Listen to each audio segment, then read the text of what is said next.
I would remember him as a human being of great decency, great inspiration, great moral compass, and someone who lived his life with such courage. I don't think there'll be another Ratan Tata. I think what he will leave behind in India is great character. He will leave behind great humanism. Ratan Tata has defined the true Indian, an Indian mired in culture, mired in decency, and with a very, very strong moral compass. I would remember him as a human being of great decency, great inspiration, great moral compass, and someone who lived his life with such courage, with such fortitude, and with such love for the country, and for every countryman, for every animal. I mean, I don't think there'll be another Ratan Tata, because he, I'm sorry I'm getting emotional, but he was a different kind of man. I was blessed. I mean, I'm thanking the Lord that I even had the honor and the privilege of knowing him. But Ratan Tata strode like a colossus. He was a human being with great dignity, with great decency, and with utmost compassion. I mean, from being a fighter jet pilot to, in July, playing with my 5-year-old daughter, she was passing him Kit Kat and he was taking it. The love which he showered on me, on my family, on my wife Lakshmi.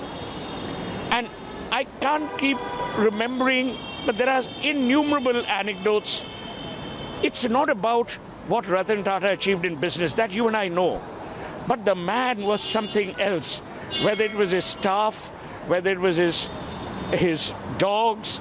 I've often said this about how he refused an invitation by King Charles, then Prince Charles, to go to Buckingham Palace to receive a lifetime achievement because Tito, one of his dogs, was unwell.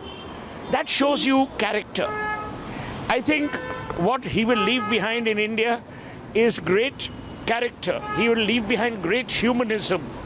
He will leave behind, to my mind, a legacy that people will love to follow. I haven't, in my 61 years of living, seen such an outpouring of grief. Every Indian is impacted today. Ratan did not have a personal family. He was a bachelor. But every Indian, 1.4 billion people today, are in mourning because of the man's innate decency, because of the good he caused, the goodness he showered, and the embrace with which he touched every human life.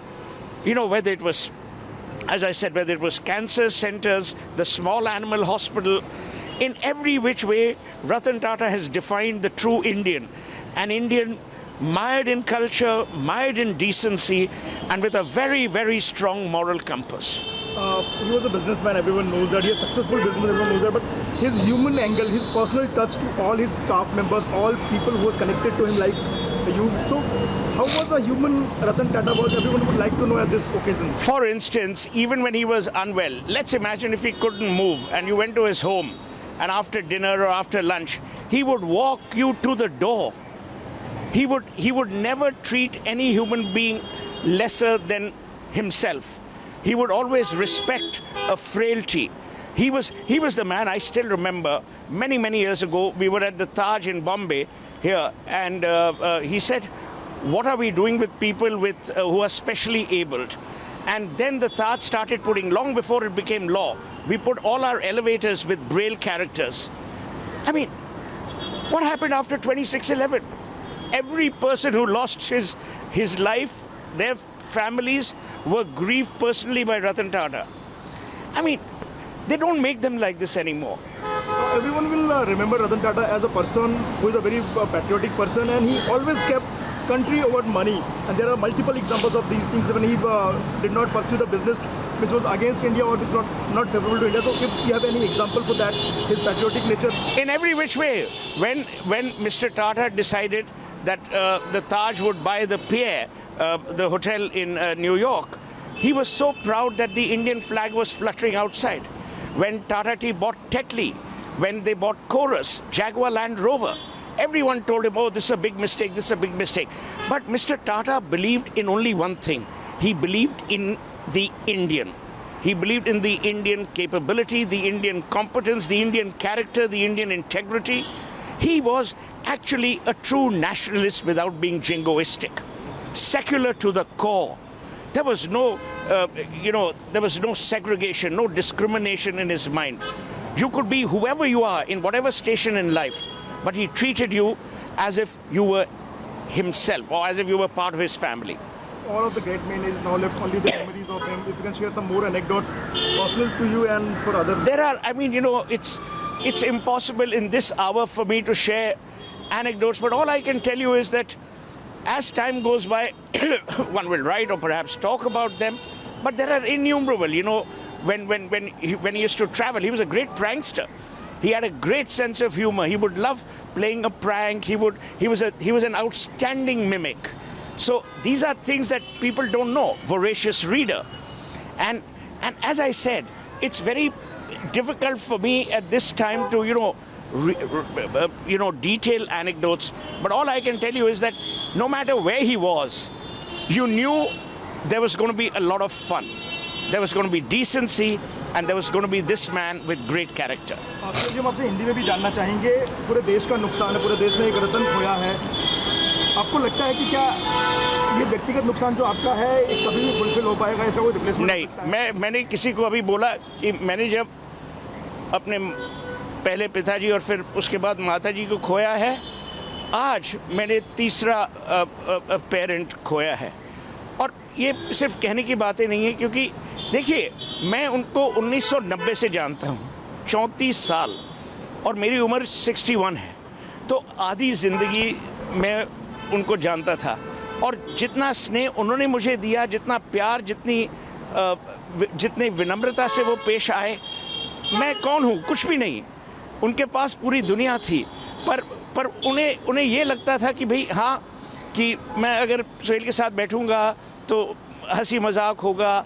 और एक बात है, mister Tata में एक खासियत ये थी कि वो सच के पहरेदार थे।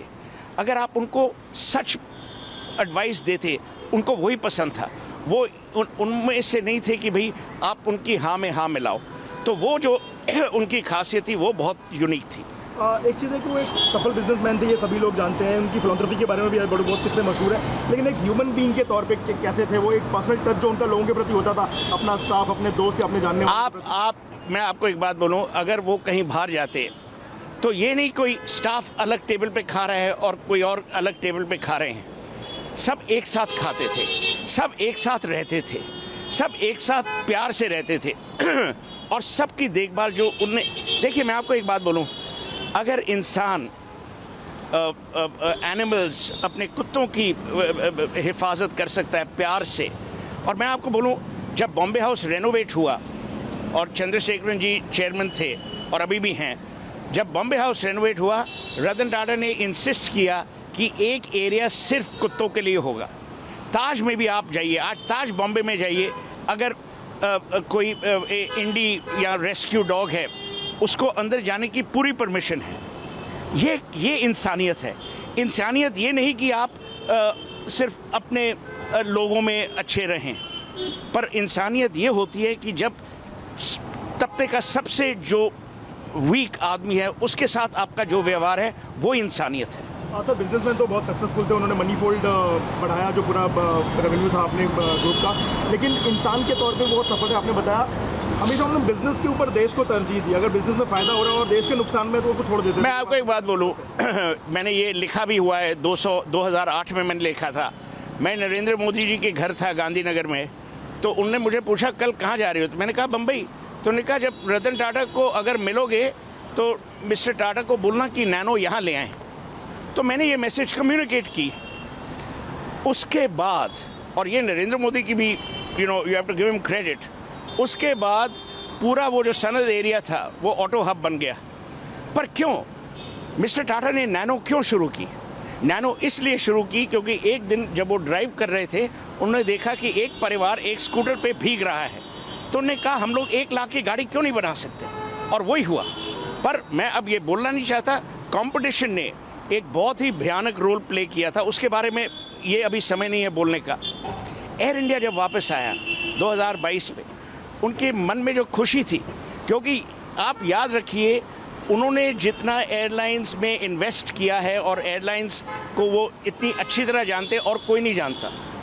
उन्होंने चेयरमैनशिप से रिटायर होने के बाद जब फुल टाइम वो नहीं काम कर पा रहे तो उनकी जो छोटे इन्वेस्टमेंट जहाँ भी लगाए वो सारे बहुत अच्छी तरीके से। वही तो मैं आपको बोल रहा हूँ, वो क्योंकि रतन टाटा भारत और भारतीय में विश्वास करते थे। जब मोदी जी ने स्टार्टअप इंडिया किया उसके कई साल पहले रतन टाटा ने इन्वेस्ट किया, और रतन टाटा जानते थे कि जहां वो इन्वेस्ट करेंगे उन लोगों की बिजनेसेस में और लोग इन्वेस्ट करेंगे। इसी भरोसे पे कि रतन टाटा ने इन्वेस्ट किया तो उन्हें प्रोत्साहन किया, उन्हें इंकरेजमेंट दी। ये कोई नहीं करता। उनकी मैंने कई सारे ऐसे छोटे किस्से हैं जो मशहूर हैं कि जब उन्होंने एक छोटे ह्यूमैनिटेरियन टच के लिए कुछ बहुत बड़ा एक स्टेप लिया हो, जैसे अभी आप हमें बता रहे थे कि उन्होंने किंग चार्ल्स का एक न्योता ठुकरा दिया था। तो किंग चार्ल्स ने उस टाइम प्रिंस चार्ल्स थे, बकिंगम पैलेस में उन्हें लाइफ टाइम अचीवमेंट अवार्ड देना था।